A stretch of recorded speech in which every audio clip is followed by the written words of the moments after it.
Hello guys, welcome back to India's best YouTube channel for IT JEE Chemistry Advanced, and here I am with lecture number 13 of our inorganic chemistry. अभी तक हमने 12 lectures किए हैं. We started right from the basics.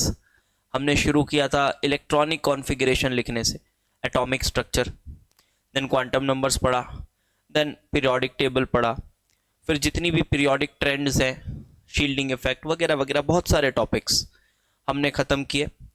और 9 lectures तक हमने ख़त्म किए थे periodic properties and periodic table. 10th lecture से हमने केमिकल बॉन्डिंग बेसिक्स ये चैप्टर शुरू किया है. ठीक है, शुरू के 2 लेक्चर्स हमने लुईस स्ट्रक्चर्स के बारे में सीखा और 3rd लेक्चर हमने करा VSCPR मॉडल के बारे में समझा. आधा VSCPR मॉडल हुआ था, स्टेरिक नंबर 4 तक मैंने पढ़ाया था. स्ट्रक्चर कुछ हद तक आपको बनाना सिखा दिया था कि हाँ इस तरह से बनाना है, इस तरह से बनाना है. बट फर्दर आज स्टेरिक नंबर 5, 6, 7 ये सब बातें आज हम करेंगे. ठीक है, तो चलिए और एक बात बता दूं कि अभी हम IOC कर रहे हैं up to chemical bonding basics. We will be doing it on YouTube, और उसके बाद जो चीज़ें होंगी वो हमारे ऐप पर लाइव क्लासेस होंगी. ChemIIT ऐप पर लाइव क्लासेस होंगी. आप ऐप इंस्टॉल कर लीजिए, वहाँ पर आपको कंप्लीट ऑर्गेनिक केमिस्ट्री और कंप्लीट फिजिकल केमिस्ट्री के कोर्सेज फिलहाल अवेलेबल मिलेंगे, highly relevant for JEE advanced. ठीक है, highly relevant for JEE advanced. ये कोर्स अच्छा है for 2024 as well as for 2025 aspirants. You will get 18 months of validity for this. ठीक है, बहुत ही अफोर्डेबल प्राइसेस में आपको लाइव क्लासेस मिलेंगी. अभी ऑर्गेनिक केमिस्ट्री के कुछ पोर्शंस बचे हुए हैं, लाइव क्लासेस ही चल रही हैं. इसी सेटअप पे हमारी लाइव क्लासेस होती हैं, पूरा इंटरेक्शन रहता है. जो भी डाउट है आप पूछ सकते हैं, सभी चीज़ों का खुल के आंसर किया जाता है. ठीक है, और एक चीज़ आपको मैं बता दूं, क्वेश्चंस के लिए ना, अगर आपको नहीं पता है अभी तक तो आप बहुत बड़ी चीज़ मिस आउट कर रहे हो. मेरी रियल जेई एडवांस्ड सीरीज़ आप देखिएगा, वहाँ आपको 105 पार्ट्स अपलोडेड मिलेंगे और हर एक क्वेश्चन अपने में ही एक माइलस्टोन है. बहुत अच्छा क्वेश्चंस का कलेक्शन है. आप इसे यूट्यूब से फॉलो करें.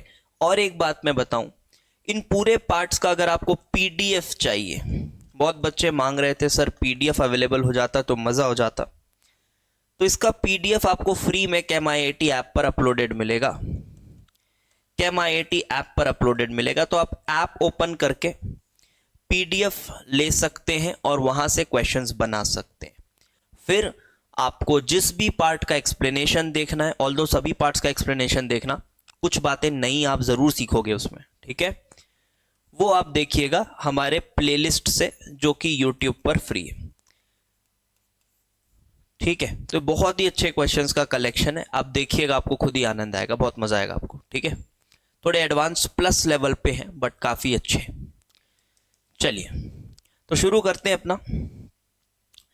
VSCPR मॉडल हमने कहाँ तक पढ़ा था? हमने पढ़ा था स्टेरिक नंबर 4 हम कर रहे थे शायद. इसमें मैंने AB4 टेट्राहेड्रल आपको समझा दिया था, AB3L1 मैंने समझा दिया था. आज हमें करना है AB2L2 से. AB2L2 जैसे ही आपने देखा, आपको बात समझ में आ गई होगी कि हाँ स्टेरिक नंबर तो 4 ही है, और अगर स्टेरिक नंबर 4 है तो वो है तो टेट्राहेड्रल मॉलिक्यूल. ठीक है, तो टेट्राहेड्रल मॉलिक्यूलर ज्योमेट्री है, बट 2 लोन पेयर्स हैं. अब उन 2 लोन पेयर्स को कहाँ रखा जाए? तो देखो, लोन पेयर्स हैं तो लोन पेयर को कहाँ रखो, कहीं भी रखो, एक ही बात है. टेट्राहेड्रल जो ज्योमेट्री होती है उसमें चारों पोजीशंस सेम होते हैं, तो कहीं भी रखो, एक ही बात है. तो आप कुछ ऐसे कर दीजिए इसको, ये this is B, this is B. अब यहाँ पर 2 लोन पेयर है, एक आगे की तरफ एक पीछे की तरफ, ऐसा लोन पेयर है. So this is your AB2L2. और जो शेप का नाम पड़ेगा इसका, अगर आप लोन पेयर को कंसिडर ना करें, सिर्फ डायरेक्शनल बॉन्ड्स को देखें, तो जो शेप पड़ता है वो है बेंट वी शेप बोलते हैं, कहीं कहीं बेंट शेप भी बोलते हैं, बेंट वी भी कहते हैं, कहीं कहीं सिंपली बेंट कहते हैं, कहीं कहीं एंगुलर कहते हैं, तो सब एक ही नाम है। ठीक है, सब एक ही नाम है। एग्जाम्पल्स थोड़ा देखिएगा, H2O, Cl2O, NH2 minus etcetera, ये आपके एग्जाम्पल्स हैं। ओके, ये आपके एग्जाम्पल्स हैं। अब देखिए, अब यहां पर बात समझिएगा, बॉन्ड एंगल के बारे में थोड़ी चर्चा हो जाए। आपको मैंने क्या बताया था कि ये रेगुलर ज्योमेट्री थी, हर तरफ से रिपल्शन बराबर रेगुलर ज्योमेट्री थी, बट ये इरेगुलर हो गई थी बिकॉज लोन पेयर आ गया था। तो लोन पेयर बॉन्ड पेयर का रिपल्शन अलग था, बॉन्ड पेयर का रिपल्शन अलग था। ठीक है, इरेगुलर हो गई थी ज्योमेट्री। और यहां जो बॉन्ड एंगल हुआ करता था वो कितना था, 109.5 डिग्रीज, यहां थोड़ा कम। अब यहां जो बॉन्ड एंगल होगा ना वो इससे भी कम होगा, नॉर्मली अगर देखा जाए तो इससे भी कम होगा इसका बॉन्ड एंगल, क्योंकि अब यहां पर ये रिपल्सन आ रहा है, कौन सा, lone pair repulsion, and lone pair repulsion is tending to decrease the bond angle. On the other hand, this bond pair lone pair repulsion, ये भी एक छोटा सा रिपल्सन है जो वर्क कर रहा है। Bond pair lone pair repulsion ये भी वर्क कर रहा है, ठीक है, ये भी वर्क कर रहा है, लेकिन अगेन बात वही है। और फिर आप बोलोगे सर बॉन्ड पेयर रिपल्सन भी थोड़ा वर्क कर रहा है, लेकिन जो सबसे डोमिनेंट रिपल्शन होगा वो होगा ये लोन पेयर रिपल्शन। तो अभी आपको मैं एक रफ आइडिया दे देता हूं, वैसे बॉन्ड एंगल में सब डिटेल में पढ़ेंगे, अभी एक रफ आइडिया मैं आपको दे देता हूं कि यहां जो बॉन्ड एंगल होगा वाटर में, इन केस ऑफ वाटर जो बॉन्ड एंगल होता है इट इज अराउंड 104.5 डिग्री। आप देखिए ये काफी कम हो जाता है, तो लिख लो more the number of lone pairs generally lesser is the bond angle. ये एक रफ आइडिया मिला, क्योंकि देखो अब जब यहां पर आप बात करोगे ना तो यहां जो बॉन्ड एंगल होता है वो ग्रेटर देन 109.5 डिग्री आ जाता है, लगभग 110.8 डिग्री के आसपास। ये तो और ही अजीब सी बात आपको लगेगी अभी, बट कोई बात नहीं, बॉन्ड एंगल हम उसी समय डिस्कस करेंगे। यहां आपको एक रफ आइडिया मैं दे देता हूं क्या होता है। देखो यहां पर बेटा Cl2 में बॉन्ड एंगल इतना ज्यादा इसलिए हो जाता है क्योंकि यहां ना स्टेरिक रिपल्शन बहुत ज्यादा डोमिनेंट है। वो कैसे होता है सर, देखो क्या ऑक्सीजन है ना, ऑक्सीजन एक सेकेंड पीरियड का एलिमेंट है, एक सेकेंड पीरियड का एलिमेंट है ऑक्सीजन, और उसके साथ जो लगा हुआ है वो है क्लोरीन, एक थर्ड पीरियड का एलिमेंट है। तो ये काफी बड़े साइज का होता है, और ये लोन पेयर तो ठीक है, लोन पेयर आपके पास है, ये सेकेंड पीरियड का एलिमेंट है, इसमें क्लोरीन लगा हुआ है, काफी बड़े साइज का क्लोरीन है, थर्ड पीरियड का है, कंपैरेटिवली काफी बड़ा है, ऐसा सोचो। तो ये दोनों भी इनके वॉन्डरवॉल रेडाई टक्कर खाएंगे, स्टेरिक रिपल्शन जिसको हम बोलते हैं, तो ये भी दूर रहना चाहेंगे एक दूसरे से। ओके, ये भी दूर रहना चाहेंगे, they will also want some space. So यहां पर जो लड़ाई है वो है steric repulsion versus lone pair repulsion. So ये लोन पेयर रिपल्शन और वर्सेस स्टेरिक रिपल्शन, ये दोनों की लड़ाई है यहां पर। इस लड़ाई में जीत किसकी होती है, स्टेरिक रिपल्शन की। क्यों, क्योंकि डेटा कह रहा है, ठीक है, स्टेरिक रिपल्शन की जीत होती है। ऐसे और भी सर कुछ भी केस आ जाएगा, हमको कैसे पता चलेगा, जो भी केस आएगा आपकी कॉपी में लिखा हुआ रहेगा, टेंशन मत लो, ठीक है। बॉन्ड एंगल पढ़ाते वक्त जो भी इंपॉर्टेंट केसेस हैं सभी आपकी कॉपी में लिखा हुआ रहेगा, और कुछ नया अगर आ रहा होगा तो वो उससे मिलता जुलता ही होगा, तो आप आइडिया लगा लोगे, परेशान मत हो, बस जो बताते जा रहे हैं कोई भी पॉइंट मिस मत करना, ठीक है। अब NH2 माइनस का स्ट्रक्चर बनाना है तो बहुत आसान है, N पर माइनस मतलब एक इलेक्ट्रॉन पेयर आपने और दे दिया, मतलब पेयर नहीं, एक इलेक्ट्रॉन और दे दिया, तो ऐसे बना सकते हो ये, दिस इज NH2 माइनस। अभी बॉन्ड एंगल कंपेयर वंपेयर नहीं करना, ठीक है, मैं बस आइडिया दे रहा हूं बॉन्ड एंगल्स का। अभी आपके मन में आएगा सर इसमें बॉन्ड एंगल किसका ज्यादा होगा, तो अभी उसको रोक के रखिए, वो बॉन्ड एंगल टॉपिक में पढ़ेंगे। अभी हमारा टॉपिक शेप और स्ट्रक्चर बनाना चल रहा है। अब आ जाते हैं बेटा सबसे विचित्र स्टेरिक नंबर में, ठीक है, बहुत अजीब, जो कि है steric number 5। Steric number 5 topic डालिए। Next is steric number 5। First one is AB5। देखो, अभी फिलहाल जब मैं आपको स्टेरिक नंबर 5 पढ़ा रहा हूं तो मैं बहुत सारे पॉइंट्स आपको बताऊंगा और बोलूंगा यार ये अभी रूल की तरह याद रखो, ठीक है। फिलहाल हम इसको रूल की तरह याद रखेंगे। उसके बाद जब हम हाइब्रिडाइजेशन पढ़ेंगे तो थोड़ा और बेहतर फील आएगा आपको इन रूल्स का, ऑल्दो तभी भी वो काइंड ऑफ रूल्स ही रहेंगे, बट थोड़ा सा एक स्टेप आप आगे जाएंगे हाइब्रिडाइजेशन पढ़ने के बाद। फिलहाल हमने हाइब्रिडाइजेशन नहीं पढ़ा है, तो हम अभी सिर्फ कुछ रूल्स आपको बताएंगे, आपको उन रूल्स को फॉलो करना है, ठीक है। चलिए, तो AB5 की बात करूं अगर मैं, तो इनका जो रेगुलर ज्योमेट्री आती है, जो रेगुलर ज्योमेट्री आती है वो आती है trigonal bipyramidal. Trigonal bipyramidal, it is like this. ये देखो, ये आगे की तरफ ऐसे, ये पीछे की तरफ ऐसा सोया हुआ है, समझ रहे हो, ये आगे, ये ऐसा, ये ऐसा, ये एक ट्रायंगल बन गया। सेम प्लेन पे है तीनों बी, देख लीजिए सेम प्लेन पर है, पीछे ऐसा ऐसा एक ट्रायंगल सा बन गया, और बीच में खड़ा हुआ ये बी है और बीच में खड़ा हुआ ये बी, ये कुछ ऐसा, ठीक है। ये आपके पास 5 बॉन्ड्स बना दिए। इसको बोला जा रहा है ट्राइगोनल बाई पिरामिडल। देखिए कुछ इस तरह का दिखता है, ये वो लुक दिख रहा है, हाँ दिख रहा है, देखिए समझ में आ रही होगी बात आपको, है ना। ये देखिए, ये 3 और ये ऊपर ये नीचे, ऐसे देखेंगे तो भी समझ में आएगा। So this is your trigonal bi pyramidal shape. These three are on the same plane and this form a pyramid like this. Look, pyramid ऊपर और pyramid नीचे, and hence it is called bipyramidal. अब मैंने कहा कि ये काफी विचित्र है, काफी विचित्र है ये। क्यों इतना अजीब है ये? क्योंकि अभी तक हमने जितनी भी ज्योमेट्रीज पढ़ी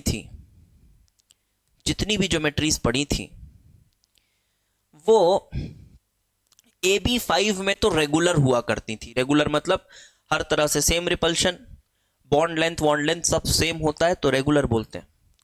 बट ये ना AB5 होकर भी इसका रेगुलर कहला पाना एक सवालिया निशान है इस पे।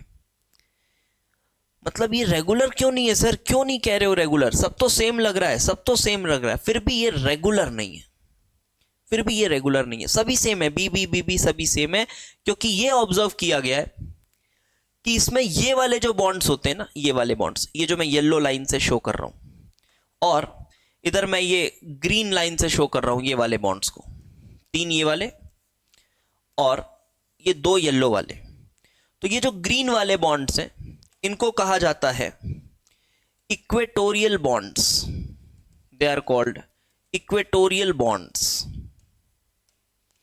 और ये जो येलो वाले बॉन्ड्स हैं they are known as axial bonds. And experimentally it has been found that, लिखो, experimentally it has been found that axial bonds are longer than the equatorial bonds. Axial bonds are longer than equatorial bonds. देखो, कोई बहुत अच्छा इसके पीछे का आपको explanation नहीं मिलेगा। हाँ, जब आप थोड़ा हाइब्रिडाइजेशन वगैरह पढ़ोगे तो अभी सिर्फ एक रूल की तरह रट लेने से थोड़ा एक स्टेप आप ऊपर जाओगे, बट फिर भी ये मोर और लेस है तो एक्सपेरिमेंटल, और ज्यादा इस पे सवाल नहीं किया जा सकता। This is experimental. ये बॉन्ड्स थोड़े लंबे होते हैं, और अगर आप एनसीईआरटी की माने तो उन्होंने एक स्टेटमेंट लिखा हुआ है कि axial bonds are longer because they suffer more repulsion. ये पूरी सच्चाई नहीं बताता, ये बहुत ही एक डिप्लोमेटिक टाइप आंसर है कि इट सफर्स मोर रिपल्शन। इससे कुछ भी समझ में नहीं आता, ठीक है।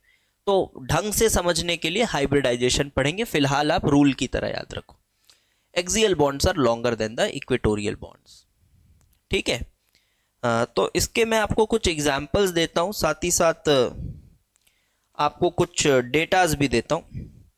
जैसे जब हम PCl5 की बात करते हैं, PCl5 की बात करते हैं, ऐसे ही बनेगा। देखो PCl5 का स्ट्रक्चर, फॉस्फोरस 5 वैलेंस इलेक्ट्रॉन, 1 2 3 4 5, और Cl, जी हाँ, तो Cl कुछ इस तरह से, ये Cl, तो देखिए AB5 आ गया और AB5 आ गया, तो ये ट्राइगोनल बाइपिरामिडल बनेगा।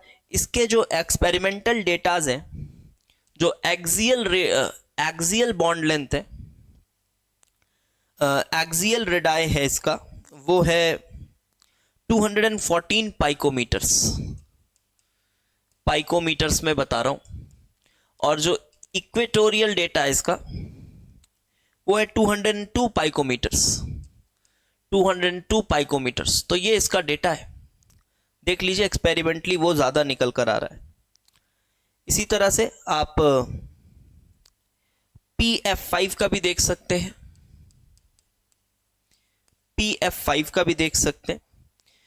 इसमें जो इक्वेटोरियल और एक्सियल की बात करी जाए, तो एक्सियल निकल कर आ रहा है 157.7 पाइकोमीटर, 57.7 पाइकोमीटर्स, एंड इक्वेटोरियल आ रहा है 153.4 पाइकोमीटर्स, ये निकल कर आ रहा है। ओके, तो बस वही बात है, अभी फिलहाल तो एक्सपेरिमेंटली समझना होगा। तो इसके स्ट्रक्चर डायरेक्ट बनेंगे, 5 वैलेंस इलेक्ट्रॉन दिख रहा होगा, आप बना लीजिएगा। इसके बाद अभी कहानी खत्म नहीं हुई है, अब इसमें लोन पेयर्स डालेंगे, फिर देखेंगे।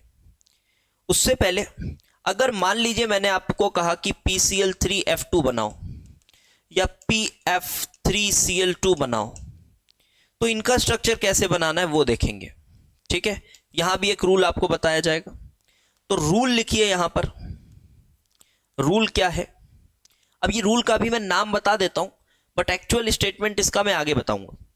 रूल, अभी रूल का नाम लिख लो, according to Bent's rule. According to Bent's rule, एक रूल है बेंट्स रूल। इस रूल में क्या कहा जाता है कि देखो भाई, मतलब ये एक रूल का कंक्लूजन है, वो बता रहा हूं। इसमें कहा जाता है कि देखो यार, जो मोर इलेक्ट्रोनेगेटिव एटम है वो एक्सियल पोजीशन एक्वायर करेगा, बस, ठीक है। रूल की तरह लिखो, more electronegative elements will acquire axial positions, वो एक्सियल पोजीशंस एक्वायर करेंगे।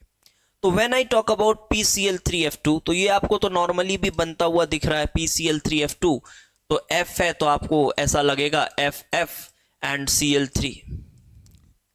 ये सब बेटा डाइपोल मोमेंट कैलकुलेशन से पता चला है, ये सब ठीक है ना, डाइपोल मोमेंट कैलकुलेशन से पता चला है। डाइपोल मोमेंट भी आगे मैं पढ़ाऊंगा, ये ऐसा क्यों है ऐसा क्यों नहीं है, सब एक्सपेरिमेंटली पता चला है। एक्सपेरिमेंटली इनऑर्गेनिक में चीज़ों को देखने के बहुत एडवांस टेक्नोलॉजीज हैं, देखा जा सकता है, ठीक है। तो ये सब एक्सपेरिमेंटली पता चला है, उसके बाद ये रूल्स बनाए गए हैं।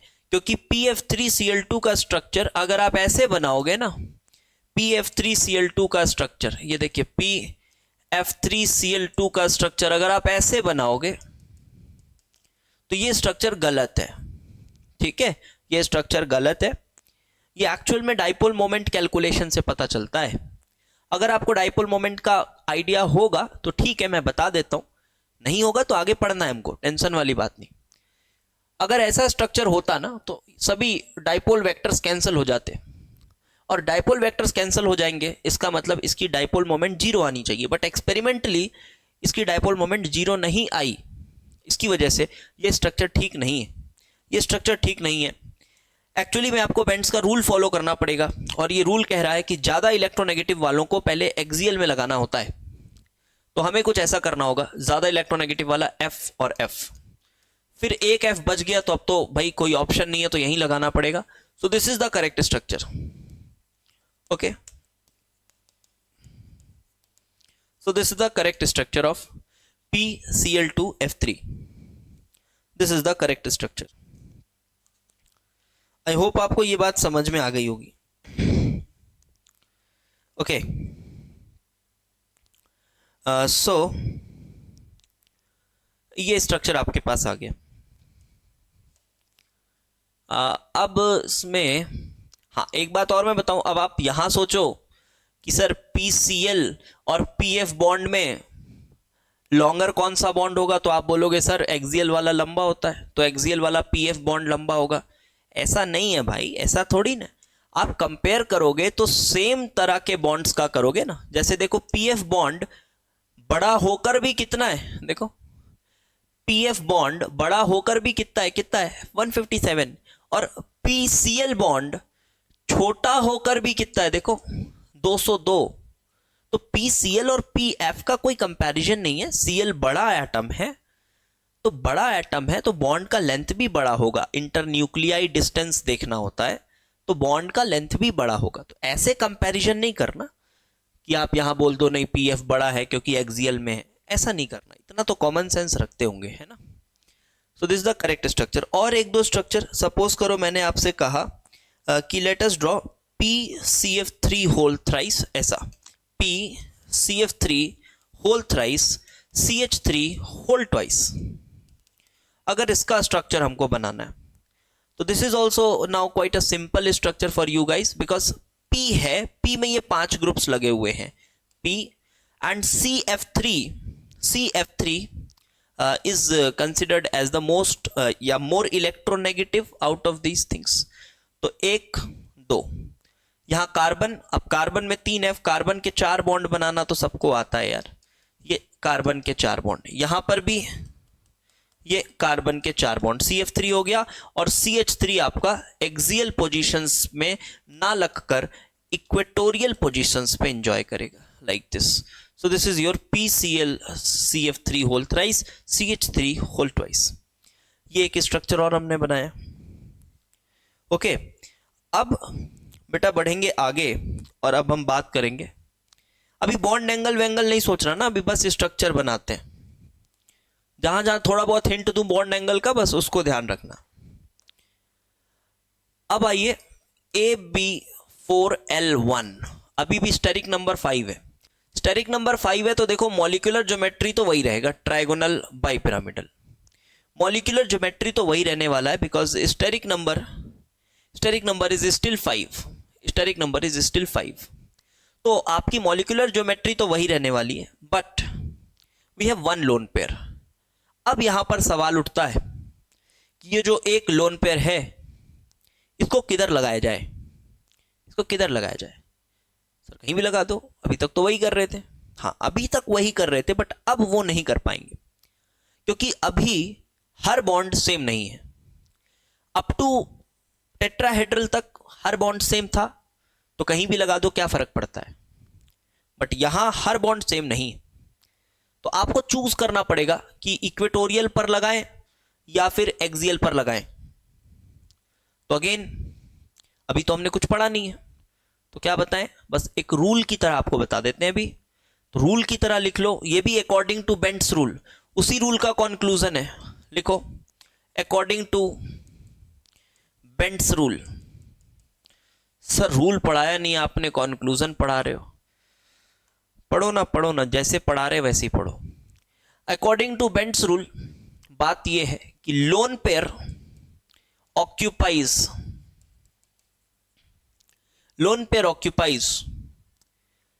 these positions, which are these positions, equatorial positions। ये हमेशा इक्वेटोरियल पोजीशंस ऑक्यूपाई करेंगे। ठीक, देखो ये भी बात वही है कि ये भी एक्सपेरिमेंटली ही देखा गया है, फिर वो रूल से भी समझ में आ जाता है, बस इतनी सी बात है। ऑल्दो है तो भाई ये एक्सपेरिमेंटल ऑब्जर्वेशन ही। ठीक है, तो लोन पेयर ऑक्यूपाई कर रहा है एक्सियल पोजीशन, इक्वेटोरियल पोजीशन को। तो क्या शेप बनेगा सर? देखो शेप ऐसे बनेगा, ये। अब आप ध्यान से समझिए। चलो मैं थोड़ा 3D टाइप्स बनाने की कोशिश करता हूं। ये आगे की तरफ, ये पीछे की तरफ, ये इधर, ये इधर, ये इधर। अब हमने क्या किया, इधर हटाकर इधर हटाकर एक लोन पेयर लगा दिया, लाइक दिस। इक्वेटोरियल पे लगाना है, और इक्वेटोरियल के तो तीनों सेम है, यहां लगाओ, यहां लगाओ, यहां लगाओ, एक ही बात है। इक्वेटोरियल तो तीनों ही सेम है, आप देख सकते हैं। ये इक्वेटोरियल पोजीशन है, दीज 3 आर इक्वेटोरियल पोजीशन। आप कैसे भी घुमा लो, तीनों सेम है, दीज 3 आर सेम। ठीक है, तो बात ऐसी है कि ये जब ऐसे लगेगा ना, तो अब ये वाले जो बॉन्ड पहले एकदम सीधे 90 डिग्री पे थे, ये बॉन्ड पहले इस प्लेन के साथ, अगर आप इस प्लेन को कंसिडर करें, ध्यान से सुनिएगा, इस प्लेन के साथ ये बॉन्ड 90 डिग्री पे थे। कब? पहले इसमें अगर मैं पूछूं ये कितना डिग्री है, तो आप कहते हैं 90 डिग्री है। बट यहां पर क्या होगा एक्चुअली में, अब ये bond will be no longer 90 degrees. This bond will be no longer 90 degrees because again you have a lone pair here. Look, you have a lone pair, and if you have a lone pair, this will give rise to lone pair bond pair repulsion. तो lone pair bond pair repulsion इस तरफ से होगा, तो ये actually में ये bond जो होते हैं ये हल्के से अंदर की तरफ टिल्ट हो जाते हैं, like this. And this is very important for IIT-JEE advance. ठीक है, ये छोटी छोटी बातें आपको बहुत जरूरी है। इवन 2017 में एक इसी तरह से बॉन्ड एंगल पे क्वेश्चन आया था, स्टेरिक नंबर 5 का ही क्वेश्चन था वो भी। ठीक है, 90 डिग्रीज पर ही कंफ्यूज करा था उसने। तो यहां पर ये एक्चुअली में थोड़ा इस तरह से टिल्ट हो जाता है। इसका मैं एग्जाम्पल आपको बताता हूँ, नाम बताता हूँ शेप का। So this shape is called what? इस शेप को कहा जाता है, ये जो शेप आपको नजर आ रहा है, इसको हम कहेंगे seesaw shape. This is seesaw, because आप खुद ही देखिए बिना लोन पेयर के, so it will look like a seesaw. दिख रहा है? ऐसा था आपके पास, you had this, and now let's take out a bond from here and put a lone pair here, and lone pair will here, just a lone pair like this. Okay, तो ये lone pair आया। So what will happen कि these bonds, these two axial bonds will bend slightly like this। ये हल्के से इसकी तरफ, इससे अपोजिट ऐसे बेंड हो जाएंगे। ठीक है, अपोजिट बेंड हो जाएंगे। Now you can see this angle is now acute. If I measure this angle with this plane, this angle is now acute. And पीछे अब लोन पेयर से कोई एंगल नहीं लेते, उसको कोई मतलब नहीं, उसको लेने का कोई मतलब नहीं, लोन पेयर से कोई एंगल नहीं होता। ठीक है, तो बेटा आप इसको देखें तो this will look like a seesaw. देखो समझ आ रही है बात? ये this is nothing but a seesaw, इसलिए नाम दे दिया गया सीसॉ। वो नाम ऐसे ही दे दिया गया, ये सीसॉ है। ठीक है, तो ऐसे करके घुमाओगे तो ये सीसॉ की तरह दिख रहा है, therefore it is named as seesaw. तो नाम तो सीसॉ है। अब इसके ना कुछ एग्जाम्पल्स देखते हैं, तब आपको थोड़ा मजा आएगा। कुछ एग्जाम्पल्स देखते हैं, like late us draw SF4 SF2Cl2, कुछ स्ट्रक्चर्स बनाइए। SF4 SF2Cl2, then XeO2F2। These are the structures जो हमें अभी बनाना है, XeO2F2। ठीक है, सो अगर मैं SF4 बनाऊं बेटा, तो सल्फर बनाया मैंने। अब मैंने कैसे देखना है, मुझे कुछ नहीं आता अगर, तो ऐसे बनाऊंगा मैं। सल्फर 6 वैलेंस इलेक्ट्रॉन है, तो 1 2 3 4 5 6 ऐसे करना है। फिर F4 तो 1 2 3 4 ऐसे करना है। फिर हमने देख लिया A B कितना है, B कितना है 4, B 4 है, लोन पेयर कितना है 1 है, तो लोन पेयर 1 है। AB4L1 हमको दिख गया कि स्टेरिक नंबर 5 है, और स्टेरिक नंबर 5 के बारे में तो आप भूलेंगे नहीं कि उसमें इक्वेटोरियल भी है, एक्सियल भी है, और लोन पेयर हमेशा इक्वेटोरियल पे लगाया जाता है। तो लोन पेयर आपने इक्वेटोरियल पर लगा दिया, और आपको जो SF4 का स्ट्रक्चर मिलेगा, it will be like this, seesaw. Got it? It will be like this, seesaw. Data होगा तो अच्छी बात है, मैं आपको डेटा भी देता हूं। तो SF4 में ये जो एंगल आ रहा है, this angle is 179 degrees. Okay, मतलब 1 डिग्री टिल्ट हो गया है। This is 179 degrees. हल्का टिल्ट समझ में आ रहा होगा ये, दिस एंगल। कितना डिग्री टिल्ट होगा वो तो बहुत सारी चीजों पे डिपेंड करता है यार। वो तो इधर कौन से एटम्स लगे हुए हैं उस पे भी डिपेंड करेगा, सेंट्रल एटम की इलेक्ट्रोनेगेटिविटी पे डिपेंड करेगा, इसकी इलेक्ट्रोनेगेटिविटी पे डिपेंड करेगा, इसके और इसके दोनों के कंपैरेटिव साइज पर डिपेंड करेगा। तो कितना कम होगा कितना बढ़ेगा ये बता पाना असंभव है। ठीक है, ये ऑन पेपर बता पाना असंभव है, बट हाँ ये समझ में आ रहा है कि अब ये एग्जैक्टली सीधा 180 डिग्री नहीं रहेगा, ये थोड़ा कम हो गया है, 179 डिग्रीज हो गया है। ठीक है, ओके। तो नेक्स्ट और भी कुछ स्ट्रक्चर्स थे हमारे पास। एक था SF2Cl2। तो जब हम SF2Cl2 की बात करेंगे तब क्या होगा? तो अगेन है तो ये भी यही AB4L1 और F will occupy the axial positions। Okay, so F will occupy the axial position। Cl2 है तो ये Cl है, ये Cl है, ये लोन पेयर है, and this is F and this is F, this is F and this is F। Again बात वही है कि ये हल्का टिल्टेड रहेगा अंदर की तरफ, हल्का अंदर की तरफ टिल्टेड रहेगा। कितना रहेगा वो कंपैरिजन कैसे करना है वो बॉन्ड एंगल में आपको सिखाएंगे। अभी मान लीजिए ये हल्का टिल्टेड रहेगा अंदर की तरफ। और क्या था अगला? XeO2F2। इसको देखिए ध्यान से, जिनॉन है तो क्या करोगे आप? देखो बहुत आसान है तरीका। जिनॉन 8 इलेक्ट्रॉन होते वैलेंस, 1 2 3 4 5 6 7 8 बना दिया आपने। उसके बाद कोई चार्ज वार्ज तो है नहीं, कोई चार्ज वार्ज नहीं है। उसके बाद आपने देखा ऑक्सीजन है, 2 ऑक्सीजन है, तो ऑक्सीजन कितने बॉन्ड्स बनाता है? 2 बॉन्ड्स बनाता है। तो एक ऑक्सीजन आपने बनाया ऐसा, एक ऑक्सीजन आपने बनाया ऐसा, F2 है तो FF ऐसा सिंगल बॉन्ड बनाते हैं। अब आपने देखा कि यहां पर एक लोन पेयर है और एक bond, 2 bond, 3 bond, 4 bond. Double bond को भी सिंगल ही मानते हैं ना, याद करो। तो क्या आया? AB4L1, AB4L1। यस अगेन, अगर AB4L1 है तो वही सीसॉ स्ट्रक्चर आप बनाएंगे, इसका सीसॉ बनाएंगे। And make sure that more electronegative element, that is fluorine, occupies the axial positions। So it should be like this: Xe, this is F, this is F, this is double bond O, this is double bond O with a lone pair on this position। This is XeO2F2, this is XeO2F2। Okay, अब आगे बढ़ते हैं इसी में। Next AB3L2, next is AB3L2।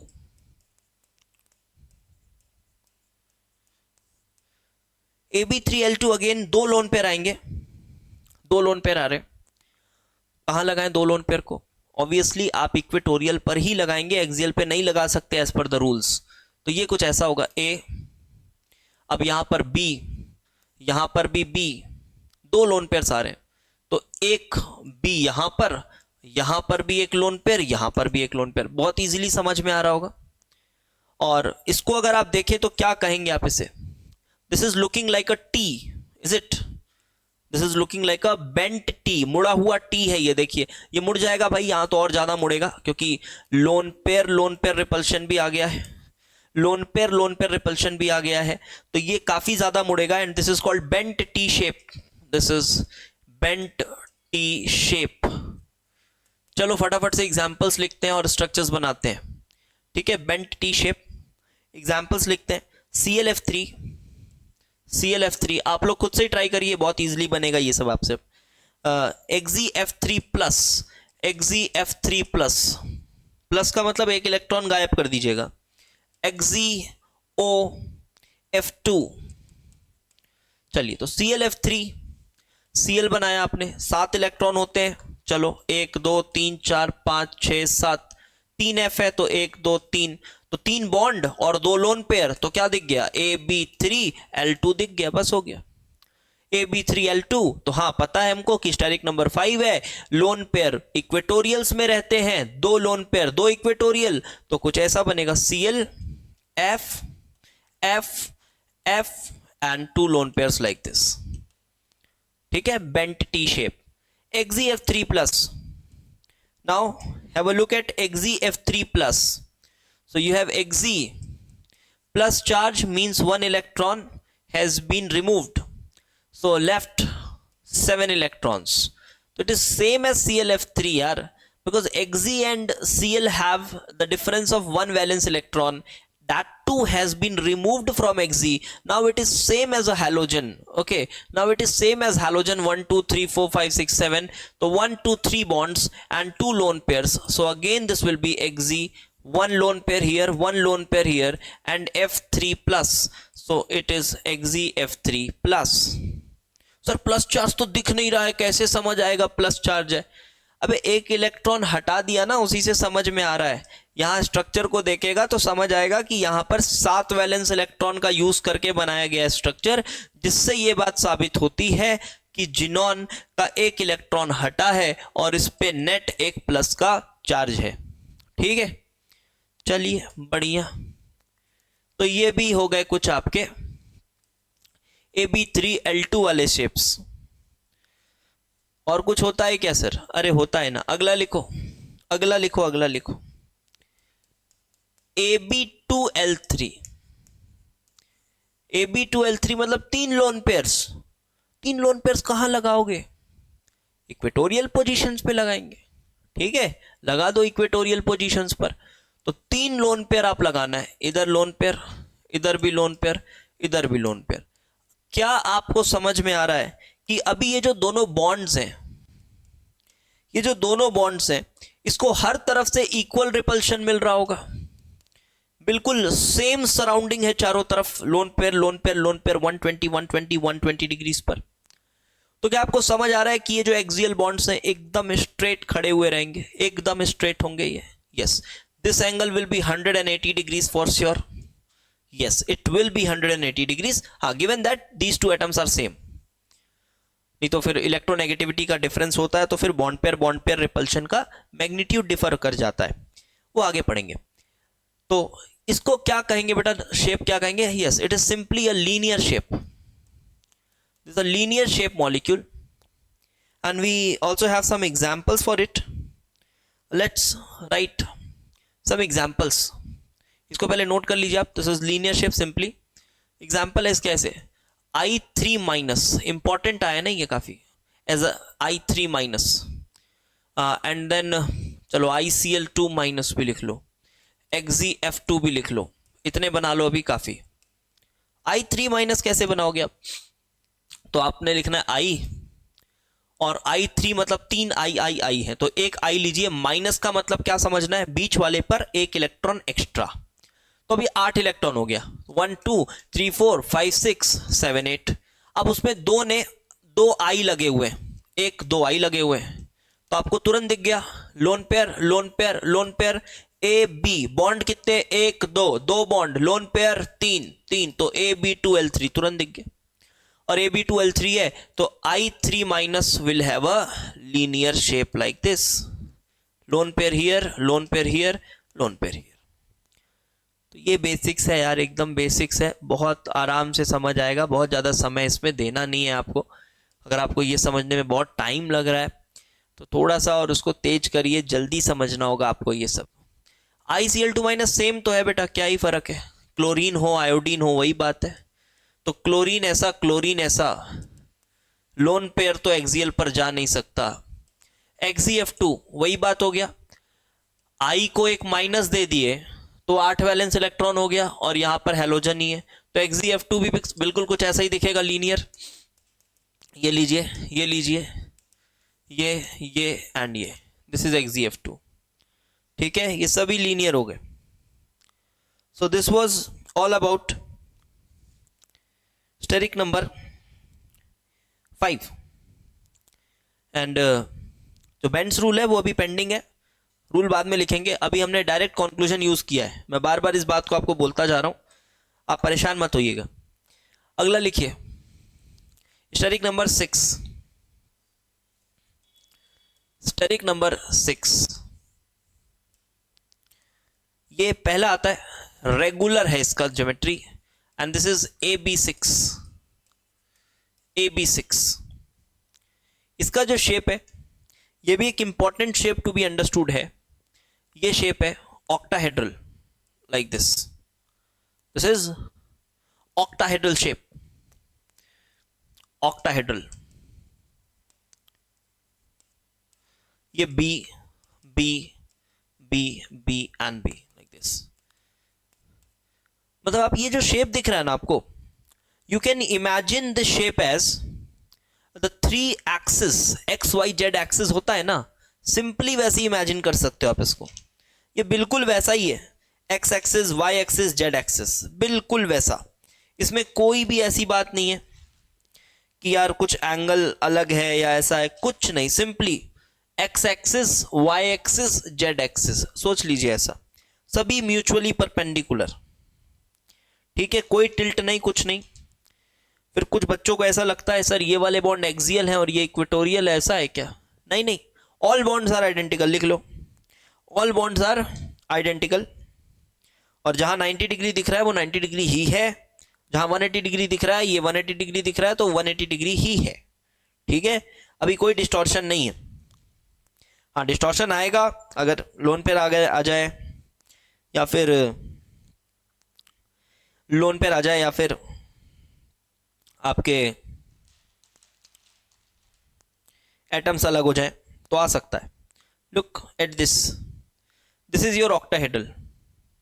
देखिए आप, दिख रहा है, अच्छे से दिख रहा है, समझ में आ रहा है। This is simply octahedral shape, एकदम X axis, Y axis, Z axis की तरह आपको म्यूचुअली परपेंडिकुलर सब कुछ दिख रहा है। आप कैसे भी घुमा लो, सब एक ही बात है।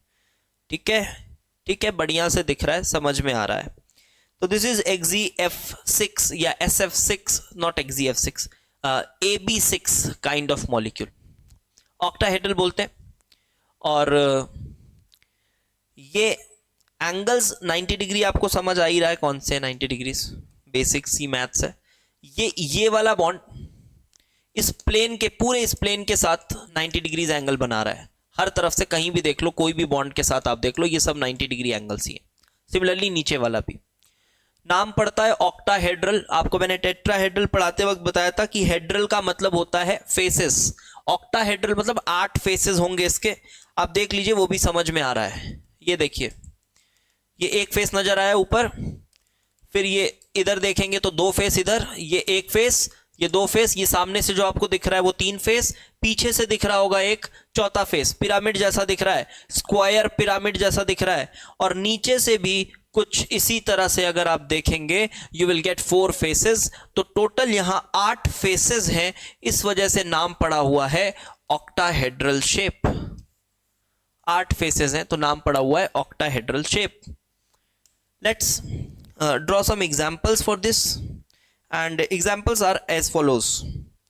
SF6 स्ट्रक्चर्स बनाते जाइएगा इसका, TeCl6, XeO6 4 minus, yes this is important.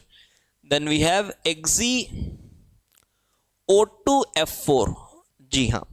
चलिए इन चारों के स्ट्रक्चर, तीनों के स्ट्रक्चर बनाते हैं, तीनों चारों जो भी है। पहले वाले का कैसा बनेगा, सल्फर है, सल्फर है और 6 वैलेंस इलेक्ट्रॉन होते हैं, 6 के 6 बॉन्ड्स बना ले रहे हैं, तो AB6 है, बिल्कुल समझ में आ रहा है। तो SF6 लाइक दिस, सभी बॉन्ड सेम है, this is a regular geometry with all bond length same. TeCl6, tellurium also comes in group 16 I guess, sulphur family में ही आता है, सेल्यूरियम टेल्यूरियम दोनों। तो टेल्यूरियम भी यहां पर Cl के साथ सेम फैशन में बॉन्डिंग करेगा, ऑक्टाहेड्रल ज्योमेट्री के साथ एक मॉलिक्यूल बनाएगा। एक बात और आपको बता दूं मैं, सल्फर का हेक्साक्लोराइड मतलब SCl6 नहीं पाया गया है। It may be because of the steric repulsions, क्योंकि एक छोटा एटम है, 3rd पीरियड का एटम है, और 3rd पीरियड के एटम में अगर आप 6 Cl लगाने की कोशिश करोगे तो हो सकता है वो स्टेरिकली पॉसिबल ना हो, इसी वजह से उसकी एग्जिस्टेंस देखने को नहीं मिली। SF6 तो पॉसिबल है, बहुत ही फेमस मॉलिक्यूल है SF6, और TeCl6 पॉसिबल है, क्योंकि अब क्या हुआ होगा, टेल्यूरियम थोड़ा हम नीचे आ चुके हैं 4th 5th पीरियड में, तो साइज बढ़ गया है, तो अब ये अपने आजू बाजू कुछ बड़े एटम्स को अकोमोडेट कर सकता होगा, इस वजह से TeCl6 हमको एग्जिस्ट करता हुआ दिख रहा है। Now comes XgO6 4-। अब आप अगर ऐसे करोगे ना तो फिर आपको अजीब लगेगा। देखो आपने शेप तो सही बना लोगे, लेकिन फिर वही बॉन्ड लेंथ वाला दिक्कत होगा। बताया तो ऑक्जी एसिड्स करके मैंने कुछ, क्या लगेगा आपको? आप बोलोगे सर 4- है, तो चलो मैं 4 इलेक्ट्रॉन और दे दूंगा तो 12 इलेक्ट्रॉन हो जाएंगे इसके पास, तो आप 12 इलेक्ट्रॉन दे दोगे ऐसा, और फिर 12 इलेक्ट्रॉन में O6 है, हर ऑक्सीजन डबल बॉन्ड बनाता है, तो ठीक है ये लीजिए सर। हाँ बेटा ये सही बात है। आप अगर VACPR से स्ट्रक्चर बस प्रेडिक्ट करना चाहते हो तो आप इससे ऑक्टाहेड्रल तो कंक्लूड कर दोगे, आप बोल दोगे कि ये ऑक्टाहेड्रल है, बट दिक्कत आपको आएगी जब आपको यहाँ पर बॉन्ड ऑर्डर बताना होगा आगे चल के, ठीक है। इसीलिए जब ऑक्सीजन वाले स्पीशीज पर माइनस चार्ज होता है तो वो एक्चुअली ऑक्सीजन का माइनस चार्ज होता है, वो एक्चुअली में उसका एसिड था, एसिड ने H+ छोड़ दिया तो ऑक्सीजन पे माइनस आ गया, कुछ ऐसा होता है, ठीक है। ऑक्जी एसिड अगला टॉपिक हमारा वही है, तो परेशान मत होइएगा। ये स्ट्रक्चर शेप बताने के लिए तो ठीक है, बट पूरी तरह से टेक्निकली करेक्ट नहीं है, तो क्यों ना मैं उसे ऐसा बना दूं, double bond O, double bond O, O-, O-, O-, O-। So this is technically also correct, this is correct, okay. ये एक्चुअली में एसिड रहा होगा, OH OH OH OH, सभी H+ हमने छोड़ दिया, तो ये आपके पास ऐसा आ गया है, ठीक है। आगे बढ़ते हैं, और कोई था स्ट्रक्चर में, हाँ XgO2 F2, अब देखो F4। अब देखो एक बात और देखो, अब आपके मन में आ रहा होगा सर O- को यहां बनाए तो अलग हो जाएगा क्या? अरे कुछ अलग नहीं होगा भाई, सब सेम है, कोई एक्सियल इक्वेटोरियल वाला यहाँ पे नाटक नहीं है, ठीक है, सब सेम है, आप जैसे भी बनाओ बढ़िया है, एक्सियल इक्वेटोरियल वाली कोई बात नहीं है।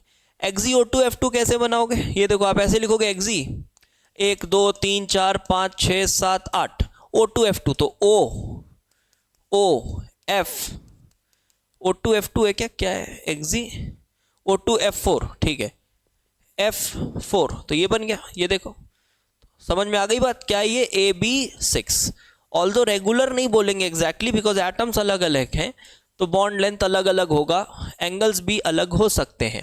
XgO2 F2, so we have XgO2 F2, sorry O2 F4, मैं बार बार O2 F2 क्यों बोल दे रहा हूं, so this will be this and this। फिर से वही बात, अगर मैंने इसको ऐसे बना दिया, double bond O, double bond O, ध्यान से सुनना, double bond O and double bond O, F F F F, इन दोनों में से अगर मैं आपसे पूछ रहा हूं कि बताओ कौन सा स्ट्रक्चर सही है, तो आप क्या बताओगे? आप क्या बोलोगे? तो आप यहां बोलोगे कि सर कहीं भी लगा दो सभी तो सेम है, कहीं भी लगा दो सभी सेम है, लेकिन नहीं, यहां पर थोड़ा डिफरेंस है स्ट्रक्चर में। अगर आप देखें तो यहां पर थोड़ा डिफरेंस है, समझिए बात को। क्या डिफरेंस है कि यहां पर ये डबल बॉन्ड का क्लाउड है, ये भी डबल बॉन्ड का क्लाउड है। डबल बॉन्ड और सिंगल बॉन्ड में, डबल बॉन्ड और सिंगल बॉन्ड में अगर आप देखें तो सिंगल में ज्यादा रिपल्सन होगा या डबल में ज्यादा रिपल्सन होगा? तो ऑब्वियसली सर डबल बॉन्ड में क्लाउड डेंसिटी थोड़ी ज्यादा होगी, तो डबल बॉन्ड में थोड़ा ज्यादा रिपल्सन होता है। तो हम ना कोशिश करते हैं कि जो डबल बॉन्ड और डबल बॉन्ड है इनको एक दूसरे के एंटी रखा जाए, दूर रखा जाए, ठीक है। ऑल्दो बॉन्ड सब सेम है, लेकिन फिर भी आप अगर ध्यान से देखें तो यहां पे रिपल्सन थोड़ा कम होगा, लेकिन ये जब आप डबल बॉन्ड और डबल बॉन्ड को ऐसे आजू बाजू रख दोगे, जब आप इनको ऐसे आजू बाजू रखोगे, तब यहां पर एक बॉन्ड पेयर रिपल्सन कंपैरेटिवली थोड़ा ज्यादा होगा इसके कंपैरिजन। ये बढ़िया ज्योमेट्री आएगा, ये बढ़िया आएगा, ठीक है। इसका भी डाइपोल मोमेंट सब कैंसिल हो जाएगा, equal and opposite, zero dipole moment वाला मॉलिक्यूल है ये, जीरो डाइपोल मोमेंट वाला मॉलिक्यूल है। लेकिन ऐसे बनाओगे तो फिर आपको नेट डाइपोल मोमेंट कुछ लगेगा, देखने को लगेगा, क्योंकि ये भाई रिपल्शन हो रहा है, थोड़ा टिल्ट हो गया, कुछ हो गया, जो भी है। तो इस वजह से समझ आ गई बात, ये नहीं बनाना है, ये सही स्ट्रक्चर है। लिख लो कि we have to make a structure where repulsions are minimum and if these two double bonds are at anti positions, then we have the minimum possible repulsion and that is a better structure. Okay, आगे बढ़े। इसी में अब लगाएंगे एक lone pair AB5L1। अब एक lone pair आ गया। अब एक लोन पेयर कहाँ आएगा एक लोन पेयर? तो चलिए, जब मैं एक लोन पेयर की बात करूं, है तो बेटा ऑक्टाहेड्रल दिख गया, स्टेरिक नंबर 6। तो अब एक लोन पेयर लगाना है तो वो तो कहीं भी लग जाएगा। एक लोन पेयर तो कहीं भी, क्योंकि हर बॉन्ड आइडेंटिकल है, तो कहीं भी लगा सकते हो। ठीक है, कहीं भी लगा सकते हो। मैं थोड़ा प्रॉपर दिखाने के लिए आपको नीचे लगा देता हूं। इधर भी लगाओ वही बात है भाई, इधर भी लगाओ वही बात है, कहीं भी लगाओ वही बात है। मैं नीचे लगा देता हूं लाइक दिस, ऐसा हो जाता है कुछ। ठीक है, ये कुछ ऐसा हो जाता है। लोन पेयर नीचे लग गया और ये आपके पास ये हो गया। अब आप अगर यहां पर देखो बेटा, तो मैंने बताया आपको कि AB6 में कि ये सब जो एंगल है, ये सब एंगल सब 90 डिग्रीज वाले एंगल थे। ये वाला बॉन्ड इनके साथ 90 डिग्रीज वाले एंगल बना रहा था, इनके साथ 90 डिग्रीज वाले एंगल बना रहा था। बट अगर आप यहां पर देखोगे, आप अगर एक्सपेक्ट कर रहे हो कि ये 90 डिग्री होगा, तो ऐसा नहीं है। तो यहां ये जो बॉन्ड है, ये B, ये इसके साथ कोई भी ऐसे 90 डिग्री वाले एंगल नहीं बना रहा है। ऐसा क्यों सर? क्योंकि आप समझ पा रहे होगे कि जब यहां पर लोन पेयर है ना, तो ये पूरे प्लेन में जो बॉन्ड्स हैं, ये लोन पेयर तो इनके बीच में है ना, कहीं ऐसा कुछ है, ये ऐसा कुछ एक स्क्वायर बना हुआ है मान लो, तो एकदम इसके बीच में यहां पर लोन पेयर है। तो ये सभी बॉन्ड्स को थोड़ा थोड़ा उठा देगा ऊपर की तरफ, थोड़ा थोड़ा ऐसा उठा देगा। तो जो सीधे थे, मैं आपको दिखाता हूं इसमें, ये देखो, अभी ऐसा था अपने पास, ऐसा था। अब यहां पर जैसे हमने इसको हटाया और यहां पर जैसे ही लोन पेयर लगा ना, तो लोन पेयर के रिपल्शन की वजह से डोमिनेंट हो गया ना लोन पेयर का रिपल्शन। ये पूरे बॉन्ड्स जो आपको दिख रहे हैं, ये वाले बॉन्ड्स, ये बॉन्ड्स, ये ऐसे उठ जाएंगे थोड़ा सा प्लेन से ऊपर, समझ पा रहे हो? ये ऐसे उठ जाएंगे लाइक दिस। और ये जैसे इस तरह से उठेंगे, देखो समझ आ रहा होगा आपको, ये उठ गए। अब ये नॉर्मल ऐसे प्लेन में नहीं है, ये 90 डिग्री नहीं बना, ये 90 डिग्री से कम हो गया। अब ये उठ गया बॉन्ड, ऐसा उठ गया। इसी तरह चारों बॉन्ड उठ गए, चारों बॉन्ड उठ गए। तो अब ये 90 डिग्री से क्या हो गए? कम हो गए, 90 डिग्री से कम हो गए। तो यस, दीज बॉन्ड एंगल्स, मैं इसको B डैश बोल देता हूं।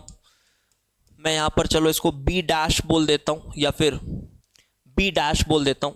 तो B dash, A and B, ये कितने 90 डिग्री बॉन्ड्स हैं? तो वी हैव 0 90 डिग्रीज बॉन्ड। ये वाले बॉन्ड्स की बात करूं तो 90 डिग्री के एक भी बॉन्ड नहीं है, ये रिपल्शन की वजह से ऐसा उठ गया है। और ये IIT-JEE एडवांस का क्वेश्चन भी था, शायद ईयर 2017 का था।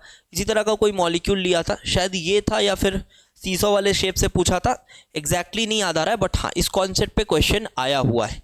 कॉन्सेप्ट इंपॉर्टेंट यार, एग्जैक्ट क्वेश्चन कभी कभी नहीं रटा रहता है। ठीक है, तो ये आपने बनाया। And now let's make some structures based on this. अच्छा, क्या बोलेंगे इसको, नाम क्या बोलेंगे? विदाउट अगर इसके बोला जाए तो नाम क्या बोलेंगे? तो this is a pyramid, you can say this is a pyramid and this is square base pyramid. Okay, so this is square pyramidal, this is square pyramidal. So ये है square pyramidal.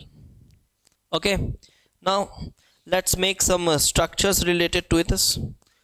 आप लोग खुद से बना लीजिए इसको। IF5 XZF5 प्लस है, ये XZOF4, ये स्ट्रक्चर्स हैं। तो जब इसको बनाएंगे IF5, it is simply I, तो 1 2 3 4 5 6 7 5 1 2 3 4 5। तो you can C AB 5 bonds, lone pair 1, AB5L1, it is simply F F F F, a lone pair and F. तो ये बन गया आपका structure IF5। XeF5 plus same बात है बेटा, I और Xe प्लस एक ही बात है। XeOF4, now Xe lone pair F4 and look XeOF4, okay, XeOF4. Try to put this double bond and lone pair at anti positions. At anti positions, try to put this a double bond and lone pair at anti positions. Again, because you will have a again because you'll have a repulsion between double bond and lone pair. मैं कुछ datas बताता हूँ आपको, ठीक है। So look, this bond ना, this bond is coming out to be 81.9 degree. लिखिएगा इसको, समझ आ गया? बताया मैंने एक्यूट हो जाएगा, वो ऊपर जाकर एक्यूट हो जाएगा, ये आपको बताया मैंने। अब यहाँ पर ये वाले बॉन्ड को इंटरेस्टिंगली देखिए, अब यहाँ पे थोड़ा सा डिसाइड कर पाना पॉसिबल नहीं है, क्योंकि आप बोलोगे सर लोन पेयर इस बॉन्ड को रेपेल कर रहा है, लोन पेयर इस बॉन्ड को रेपेल करके ऊपर भेज रहा है, और ये डबल बॉन्ड भी इन बॉन्ड्स को रेपेल करेगा। तो अब यहां पर बात थोड़ी सी अलग है, थोड़ी सी अलग बात है यहां पर, बिकॉज